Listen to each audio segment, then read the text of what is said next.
I am so excited about this person that I'm about to talk to because you hear Nanny Connie always end her lives in saying, give something back to the universe because our children are in desperate need.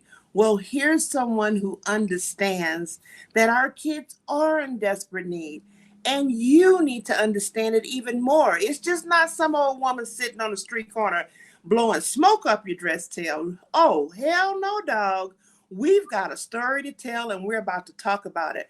My friend, Tara Kangarlou. Hi, my love. Hi, thank you so much for having me.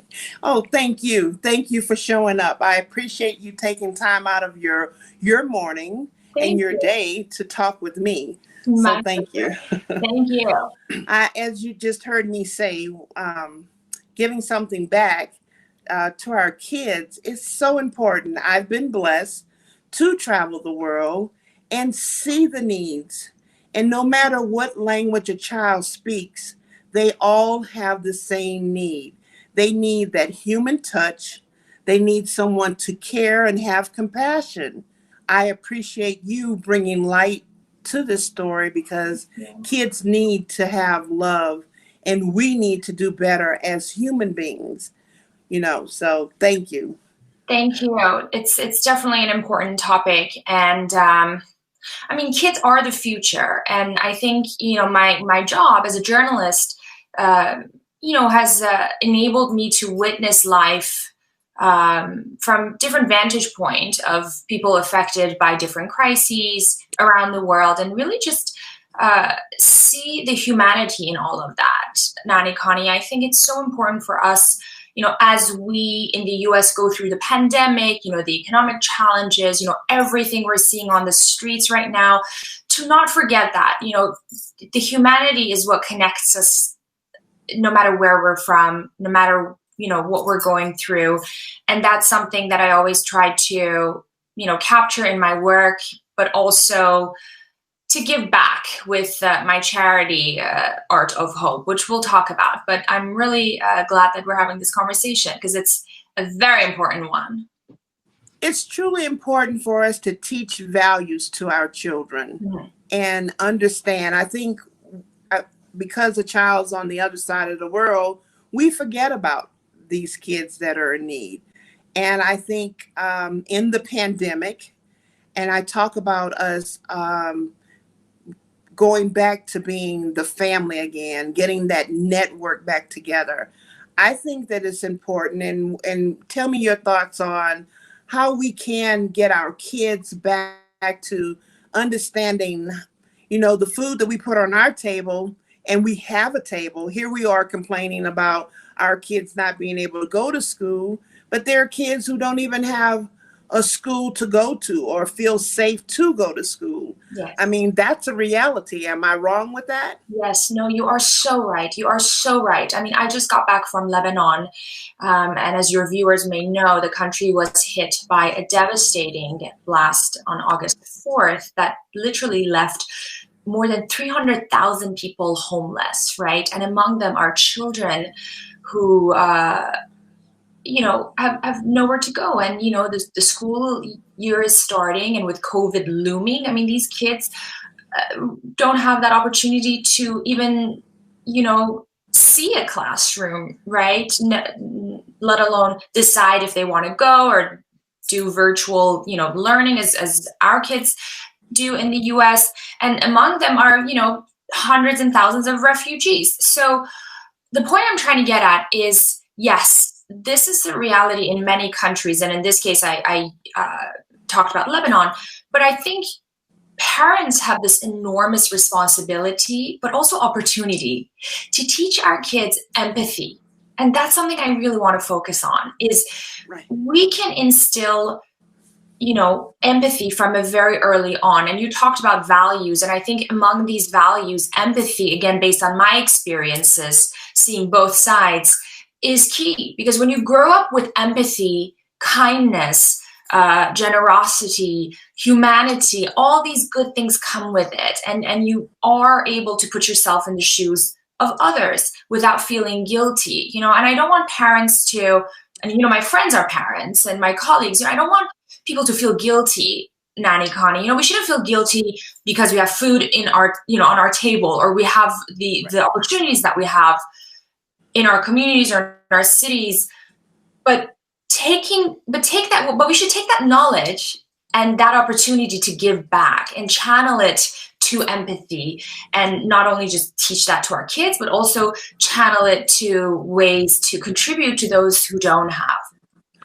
I think what you're saying needs to be shouted from the highest mountaintop on a regular basis. I always say to my viewers and to my village is that, sometimes I do come back and say the same things over and over, because it's like when you're teaching a child something that you want to stick, you are in the repetition mode. You want it to stick, so you say it consistently. You say it all the time. And for us as parents, it's hard to bend a tree that's already been bent. Yeah. It's easier to bend a young sapling of a tree. So that's where we are with our kids right now.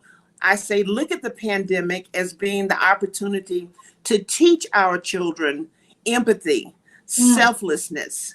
Don't be selfish. Exactly. We're great at being selfish. Yeah. So now we need to be selfless. And being that kind of a human, it gives you the opportunity to be in that mode of having empathy for others. We would have a much more caring and loving world if we had that taught across the table and taught across the board.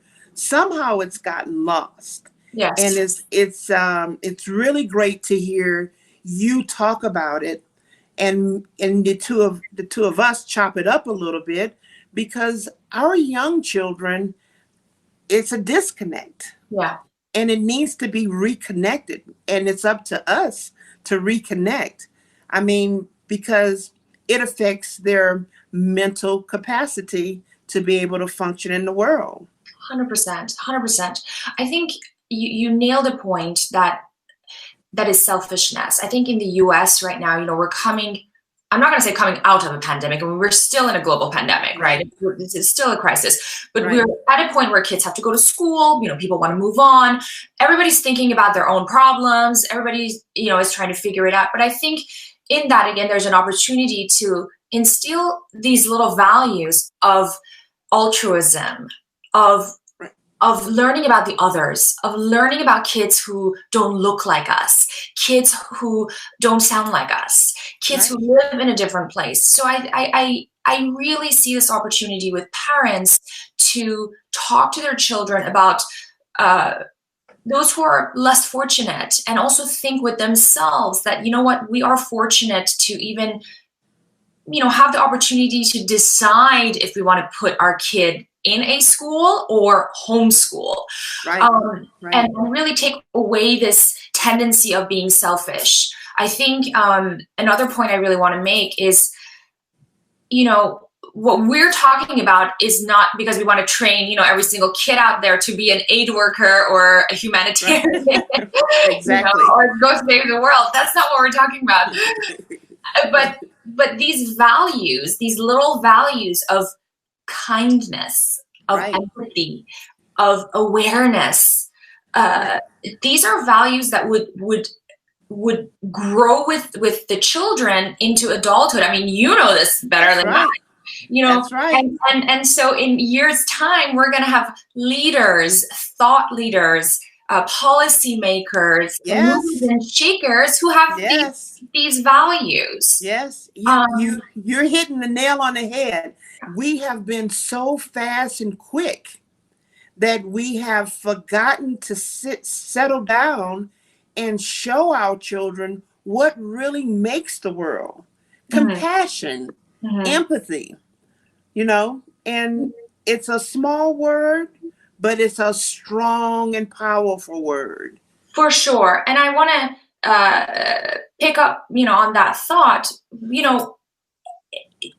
These values, I think in the long run, would also create inclusivity, because if we have a more empathetic, compassionate environment, then that whole, us and them, or, me versus you, I think would be eliminated. So the kids who, may not have the opportunities these days would, in years' time have evolved.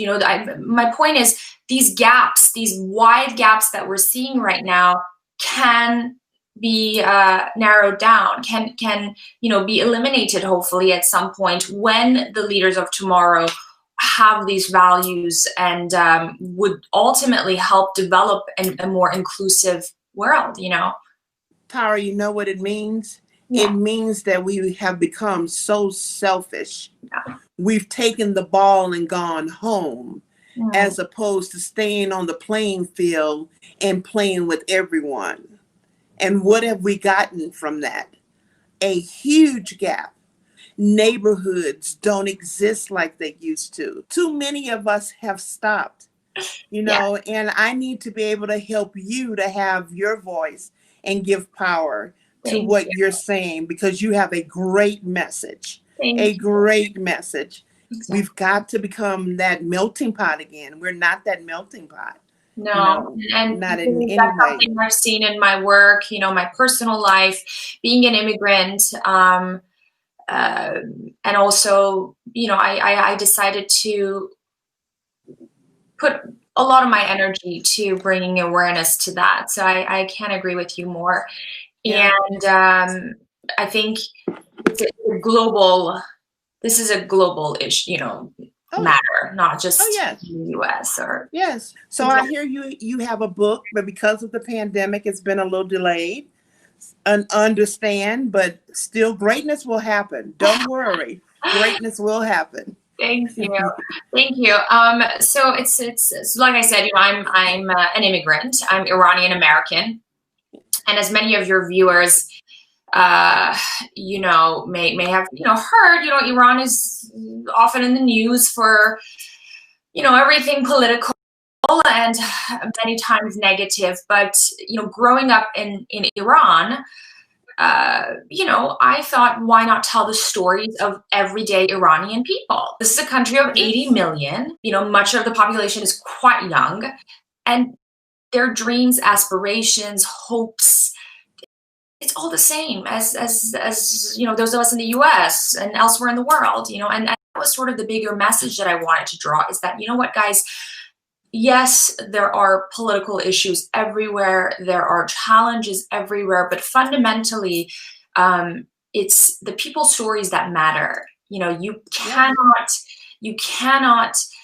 pretend to know a country or a culture, or quite frankly, the political issues of it, without knowing the people. So having covered, Middle East at large, I said, you know what, I'm going to take a step back and write about the Iranian people, because we never hear about the Iranian people. We just hear about, the crazy politics, or we have these caricatures of Iran. We have movies like 300 or Argo, or, you remember Not Without My Daughter. I was little when that came, but you know what I mean? Those are stories of Iran, but that's not the entire story. So I spent a few years interviewing everyday people in Iran, with their incredible stories. People from a diverse walk of life, people from, a diverse array of backgrounds, farmers, teachers, people from the LGBTQ community, religious minorities, and just, try to capture this human slice of life. And the purpose of it was, not to draw this rosy picture of that country, not at all. It's actually very emotional, hopefully, when you read it. But the purpose was, when you read the book, Nanny Connie, you take a seat back and realize that, you know what?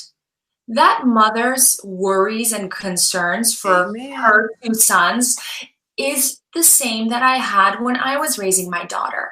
That's right. And oh my gosh, that woman lives in that country, and lo and behold, I didn't think,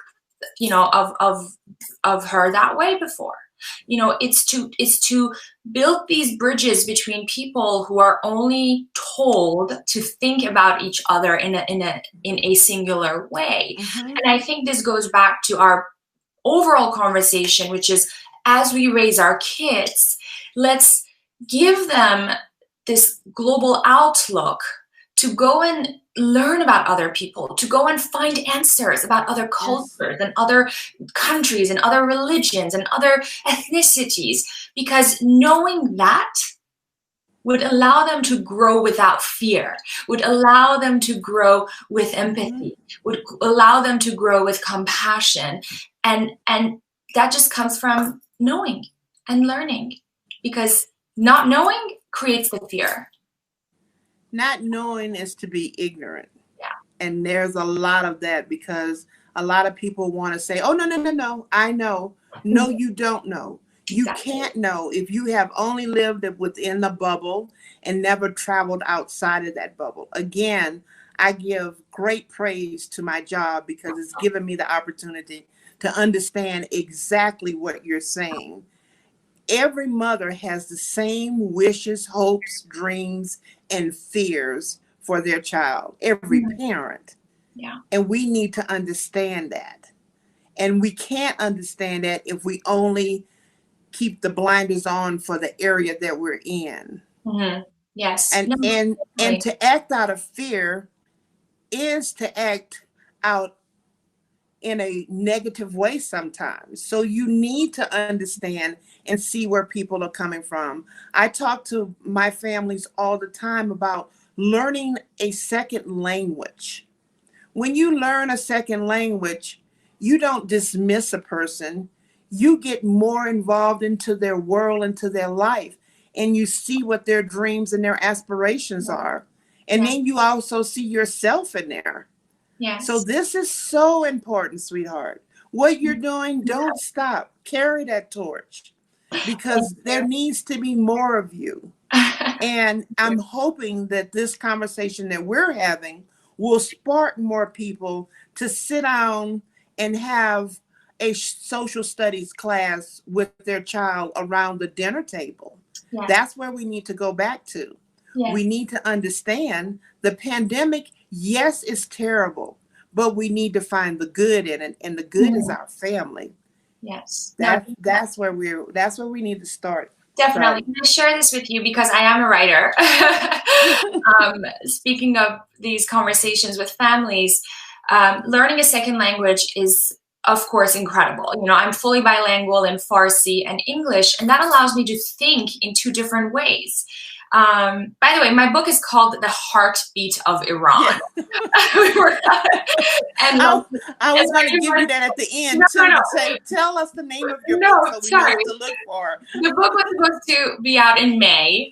I got a call from my publisher there in New York in March saying, you know what, Tara, I think this is not looking good, so we're pushing it. And I said, okay, fine. So now it's going to be the following spring, April 2021, The Heartbeat of Iran. Okay. And the reason for that name, just quickly tell you this, is because it's the people who make the country. It's the people who make the country beat. It's us Americans who make America beat, not the leaders who are in the office for a couple of years and they will go. Okay, they're not there forever, right? Same with anywhere else. It's the Iranian people who keep that culture and richness of the Persian culture, not the deplorable people who are in charge of that country right now. So hence the name. And yes, it's postponed to next spring. But back to your point about the learning languages and having these conversations, being the writer that I am, I also want to suggest to parents to maybe pick up children's stories from other cultures. There are a ton of resources out there. There are a lot of books out there that are translated. And I think one of the greatest ways of learning insights into different cultures and languages and, backgrounds is to learn is to read fairy tales and children's stories from those cultures. Mm-hmm. So complementing your, thoughts on these fantastic dinner table conversations, pick up a book and read your child fairy tales from, an Arab country, a Southeast Asian country, a Chinese country, or China, or a European country. So just travel through books. Yeah, you can. We need to. We need to desperately. We need to read more with our kids. We don't have to. We don't all have the means to travel the world, but the library gives you the opportunity to travel the world and back again. So Yes. there are many ways to say I can. It's easy to say I can't. That's the quick way out. Yeah. So I can get a library card. I can go to the bookstore and buy the book. I can talk to my children and have family dinner. Exactly. So let's use that in a positive manner and help get things back on track, because we are in desperate need. And this is going to continue to get even worse if we don't. So again, I say to you, my love, thank you so very much for being a part of our village today and sharing your passion and what you've done. And understand, guys, she's serious. And you need to be as serious as she is and as serious as I am about helping us all get back on track. So I want to thank you again for showing up and giving me this opportunity. Your book again is? It's The Heartbeat of Iran, and my charity organization is Art of Hope, that focuses on mental health and trauma relief for refugee children and vulnerable families in the Middle East. Just that easy. It's just that easy. It's not hard. It's just as easy. It's just as easy as getting up brushing your teeth in the morning or saying your prayers before you start your day. You can help someone. It's very easy. And our kids are in desperate need. And the mental health of our children is something that is at risk, more so than ever. I think, we have lots to be grateful for. And, being a mental health advocate and having set up my charity just to give back to the communities that I've, spent a lot of time reporting in, mental health is so key, Nanny Connie. And I think, as adults and as parents, we are responsible to care for our own emotional and mental health first. And then with that tool and with that power, help our children be emotionally aware, have the emotional literacy to go through life, and don't think of that as weakness. And I can't emphasize on this more. I mean, we talk about kindness, empathy, these are things that strengthen us. These are not things that weaken us. When we talk about mental health, when we talk about emotional challenges, it's not because we're weak. In fact, we're very strong in doing talk about it. So my charity focuses on trauma relief work within the refugee community, but this is a universal issue because these are, we call it, invisible wounds. These are invisible challenges that we have. So thank you for raising, this very important issue, which is mental health, that honestly goes hand in hand with everything else that we're talking about. So I hope, parents really think about the mental health of themselves and then your children, and then together as a collective. We've been looking at mental health as a stigma, and it's not that. It's, it's as with anything else in life. No one in this world is perfect. And to understand your imperfections is to make you more perfect than what you already are, what you've been given. So to understand that you have an issue helps you to be a better parent. It helps you to be able to relate to your child. Don't just say, that's something I inherited and keep on going with it, because these children end up being singled out, used in ways that they don't know that they're being used. These are the children that are being used to do different things because, oh, well, she's a little off. We can use her to do such and such. So if we help and understand this situation and help these children, help parents, and help parents to identify it's a plus. It's a plus for everyone all around the world. Yes, and talk about it. Let's talk about Yes. it. Let's talk about mental health. Let's talk Yeah. about, our emotional health, because without that, we can't, live life. Yeah. You can't continue to put stuff in a closet because if you try to keep filling that closet up, what happens? You open it up and a whole hell of a lot of stuff falls out. No, you're right. And I think the one thing maybe with COVID, I wouldn't say a blessing in disguise, but at least, something that came out of this was people started talking about mental health in the US. You Yes. can just imagine, in more closed communities and countries around the world. So I think right now we have such a great momentum, and it doesn't Right. matter where you live, which state or which city. There's so many tools out there, and there's so many resources that you can get. And I really believe in the power of conversations and talking, and also the power of art. We use a lot of Yeah. art therapy, so that's something Yes. maybe your viewers can look into and learn a little bit about. But I think now this momentum is really ramping up, and we can really take it as a country and continue talking about mental health. I'm not going to take much more of your day. I truly appreciate you being the angel that you are to sit down and talk with us all about the problems that we can do something about, and that is mental health and um, being more diverse. Diversity is an amazing thing, an amazing thing, and Yes. being a parent is too. So thank you. Yes. Yes. Thank you so much for having me. It's my pleasure. And, you know, uh, there's so much love and kindness out there that if we realize it and recognize it, we'll certainly have a much better world for ourselves and our kids, no matter what challenge comes our way. Exactly. Have a Thank blessed day. Everyone else, you. continue to just be the parent and follow the village, and we'll continue to give you great information and helping you be a better parent. Because, as I say all the time, our children are in desperate need of great information. They need us. They need us to step up and show out. And this is someone who's done it in a phenomenal way. Thank you. Thank you